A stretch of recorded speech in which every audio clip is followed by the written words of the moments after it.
आज हम बात करेंगे सूर्य की, जो हमारे सौर मंडल का इकलौता सितारा है। इसने दुनिया भर की सभ्यताओं में जगह बनाई, चाहे वो इजिप्ट हो, मैक्सिको का एज़टेक हो या फिर हमारा अपना देश भारत। सूर्य किसी न किसी रूप में हर सभ्यता संस्कृति का अभिन्न हिस्सा रहा है। हमारी पृथ्वी पर जीवन के विकास में सूर्य का महत्वपूर्ण योगदान है। सूर्य के बिना हम जीवन की कल्पना भी नहीं कर सकते। बिग बैंग की घटना के करोड़ों साल बाद एक नेबुला के अपने खुद की ग्रेविटी से कोलैप्स होने के कारण हमारे सौर मंडल के निर्माण की शुरुआत हुई थी।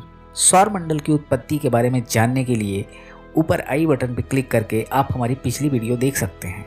धीरे धीरे समय बीतता गया, जब सौर मंडल के विकास के क्रम में सबसे पहले सूर्य बना और फिर इसके चारों ओर घूमने वाले ग्रह।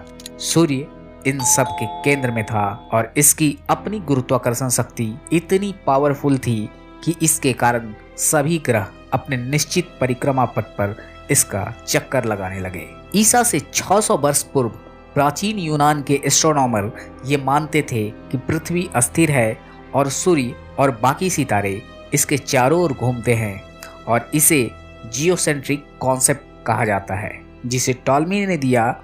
और ये कॉन्सेप्ट 16वीं सदी तक सर्वमान्य रहा, यानी सब लोग इसे मानते रहे।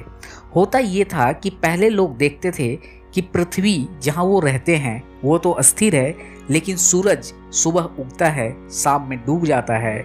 चांद शाम में उगता है, सुबह डूबता है। सितारे भी रात में रहते हैं, सुबह डूब जाते हैं। तो उन्हें ये लगता था कि ये सारे जो हैं वो चलते हैं और हमारी पृथ्वी अस्थिर है। तो इस वजह से उन्होंने ये कॉन्सेप्ट दिया कि पृथ्वी सौर मंडल का केंद्र है और ये अस्थिर है। इसे जियोसेंट्रिक कॉन्सेप्ट कहा जाता था। लेकिन 16वीं सदी में कोपरनिकस ने हेलियोसेंट्रिक कॉन्सेप्ट से ये साबित किया कि सूर्य सौर मंडल का केंद्र है, न कि पृथ्वी।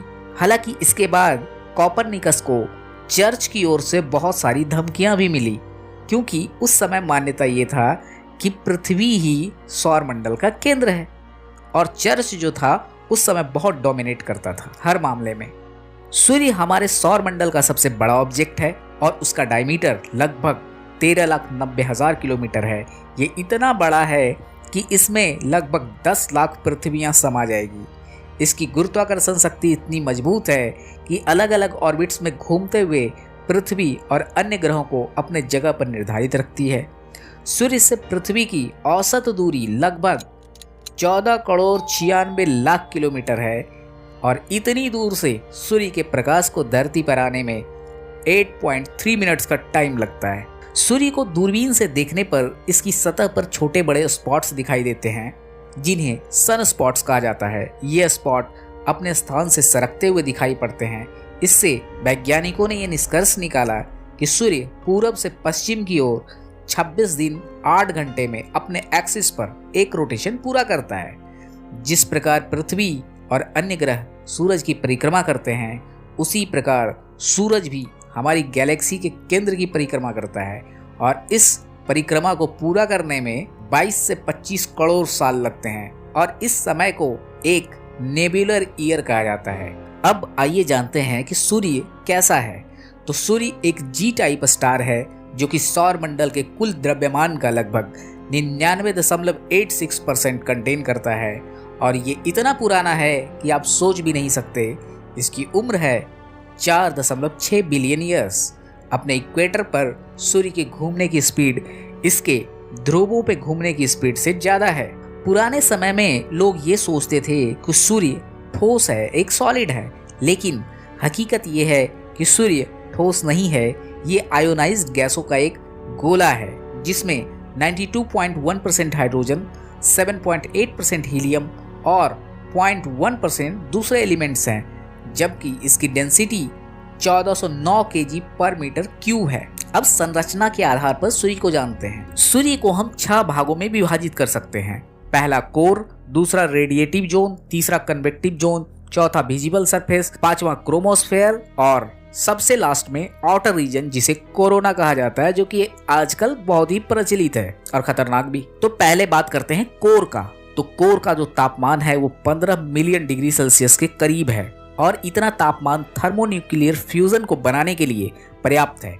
फ्यूजन के तहत निकली ऊर्जा से ही हमें पृथ्वी पर गर्मी और रोशनी प्राप्त होती है। सूर्य के कोर से उत्पन्न इस एनर्जी को रेडिएशन के द्वारा कन्वेक्टिव जोन तक पहुंचने में 1,70,000 साल लगते हैं और यहाँ पर तापमान 2 मिलियन डिग्री सेल्सियस रह जाता है।